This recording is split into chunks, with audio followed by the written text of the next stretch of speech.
On raconte qu'une nuit, à Bamako, les couloirs du pouvoir se sont vidés avant même que quiconque comprenne ce qui se passait. Des portes claquaient, des téléphones s'éteignaient, et des silhouettes fuyaient comme si une vérité interdite venait d'éclater. Cette vérité, Assimi Goïta venait de perdre le Mali, sans même entendre le verdict. Bienvenue sur le pouvoir en lumière. Là où l'on dévoile ce que les autres cachent, likez cette vidéo pour qu'on puisse continuer à révéler la vérité. Abonnez-vous et activez la cloche pour ne rien manquer des vraies infos. Partagez cette vidéo avec ceux qui doivent se réveiller et commentez au fil de la vidéo. Votre avis compte et on lit tout. Avant, Goïta était intouchable chef d'État, figure militaire, visage de la rupture avec la France. Il avançait avec le soutien massif de Moscou. Wagner dans l'ombre, soldats dans les bases, propagande sur les réseaux, tout semblait verrouillé. Mais aujourd'hui, tout ce système s'est effondré comme une façade en carton. Goïta est isolé. Moscou ne répond plus. Et dans son propre camp, certains disent même qu'il a été abandonné par ceux qui l'utilisaient comme un jeton. C'est là que se trouve l'enjeu. Si tu ignores cette histoire, tu ne comprendras jamais comment un pays entier peut être renversé sans un seul coup de feu. Parce que ce qui se joue ici dépasse le Mali. C'est un changement d'axe géopolitique, un tremblement politique que la majorité ignore encore. La nuit où tout a basculé, plusieurs sources militaires parlent d'un ordre venu de plus haut, d'une négociation clandestine, et d'un acteur que personne n'attendait, l'Algérie. Et c'est seulement dans cette première section que tu vois la surface du problème. La question est, qui a réellement torpillé Goïta? Comment un homme qui semblait inébranlable s'est-il retrouvé évincé comme un simple pion? Tu vas comprendre. Mais ce qui vient après est encore plus choquant. Commente, si tu veux connaître la vérité derrière la chute de Goïta. Imagine un pays où celui que tout le monde croyait marginal devient soudain.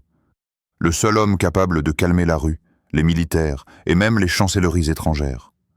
Un homme dont la simple voix fait trembler des ministres. Un homme que certains appellent le dernier recours. Cet homme, c'est Mahmoud Déco. Pourquoi Déco? Pourquoi maintenant? Pourquoi si vite? La réponse n'est pas dans les discours officiels. Elle se trouve dans des réunions nocturnes à Alger, dans des convocations discrètes à Bamako, et dans un réseau de négociations que seul 1% de la population connaît réellement. Déco n'était pas un inconnu. En 2019, c'était lui qui avait mobilisé des foules immenses. En 2020, c'était lui qui avait affaibli IBK au point de rendre le coup d'État inévitable. Mais après l'arrivée de Goïta, Déco a été mis de côté. Du moins, c'est ce que tout le monde croyait. Parce qu'en coulisses, Déco travaillait avec des diplomates, des médiateurs, et surtout, l'Algérie qui en avait assez de voir le Mali glisser entièrement vers l'influence russe. Lorsque le pays s'est retrouvé paralysé entre sanctions, insécurité et isolement, un nom est revenu sur la table. Déco peut ramener le Mali à la stabilité. Et là, tout change. Des camions traversent la frontière. Des conseillers algériens arrivent discrètement. Des négociateurs de l'ONU se repositionnent, le puzzle se met en place. Déco devient la figure du compromis, du retour à l'ordre, du nouveau Mali. Avant, il était un opposant gênant. Maintenant, il est présenté comme la clé de l'avenir, mais pourquoi l'Algérie mise-t-elle sur lui? Et pourquoi tout s'est fait si rapidement? Tu vas comprendre dans la prochaine section. Et crois-moi, l'Algérie n'a pas joué par hasard. Elle a joué pour gagner, commenter. Si tu penses que Déco n'est pas arrivé au pouvoir par hasard. On dit souvent que les puissances agissent au grand jour. C'est faux. Les vraies victoires se gagnent dans l'ombre.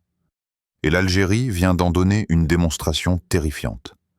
Les diplomates algériens ont joué une partie d'échec redoutable. 1. Pression énergétique. Le Mali dépend du carburant algérien. 2.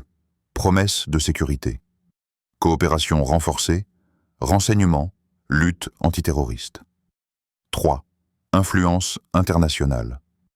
L'Algérie repositionnée à l'ONU, à l'UA dans le Sahel. Pendant que la CEDEAO criait, Alger avança en silence. Pendant que Moscou promettait, Alger agissait. Pendant que Bamako s'enfonçait, Alger étendait la main, mais à ses conditions. Et la condition principale était simple. Goïta devait partir. Déco devait arriver. Les témoignages d'anciens diplomates maliens sont clairs. L'Algérie voulait un Mali stable, mais un Mali sous influence algérienne. Alors le puzzle se referme. Et au moment exact où l'Algérie obtient ce qu'elle veut, la Russie commence à fuir. La Russie qui promettait de rester. La Russie qui assurait avoir un plan. La Russie qui disait être le nouveau partenaire stratégique. Tout ça n'était qu'un mirage. La suite va te choquer. Commente si tu penses que l'Algérie joue désormais un rôle clé au Sahel. Un officier malien a résumé la situation en une seule phrase. Quand l'Algérie est entrée dans la salle, la Russie a cherché la sortie. La Russie, autrefois omniprésente, se retire. Wagner réduit ses positions. Les communications se raréfient. Les cadres quittent le Mali. Pourquoi ? Parce que l'Algérie a proposé ce que Moscou ne pouvait plus offrir. Stabilité politique, sécurité coordonnée, reconnaissance internationale. Les villages qui attendaient des renforts russes ne voient plus personne. Les soldats maliens parlent de décrochage brutal. Et les diplomates russes, d'après certaines sources, auraient dit « Le Mali n'est plus un terrain stratégique prioritaire ». Avant, la Russie dominait le Sahel. Wagner était vu comme incontournable. Maintenant, la Russie recule. L'alliance avec le Mali s'effrite. Le terrain est repris par l'Algérie. Alors la vraie question est, si la Russie s'enfuit, qui contrôle vraiment le Mali? La réponse te sera donnée juste après. Et elle est encore plus explosive. Commente si tu penses que la Russie prépare un retour surprise. Parfois, un pays change de destin sans que son peuple ne réalise ce qu'il a perdu.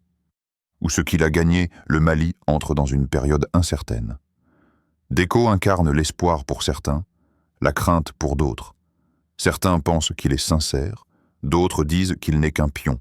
Mais une chose est sûre, le Mali ne sera plus jamais comme avant. Avec la Russie en retrait, l'Algérie en avance et Goïta évincé, le pays se trouve face à 3 possibilités. Une stabilisation nouvelle. 2. Une domination étrangère plus subtile. 3. Un nouveau cycle de tension. Les témoignages du terrain sont déchirants. Des familles espèrent enfin la paix. Des soldats craignent une nouvelle guerre. Des activistes parlent déjà d'un grand repositionnement africain. Et la majorité ignore encore cette réalité. Ce changement est peut-être irréversible. Mais le pire, c'est que ce qui s'est passé au Mali pourrait arriver ailleurs.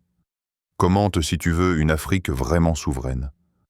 Quand un pays change de maître sans un bruit, c'est que le vrai pouvoir n'était jamais là où on croyait. En quelques mois, Goïta a été évincé. Mahmoud Déco est devenu président. L'Algérie a triomphé sur le plan diplomatique. La Russie a fui. Voici la question que tu dois te poser.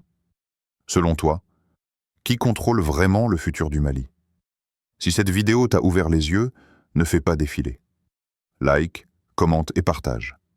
C'est ton soutien qui nous aide à combattre la machine médiatique et à faire grandir ce mouvement de vérité. Réveillons le monde, ensemble. Commente si tu veux la partie 2.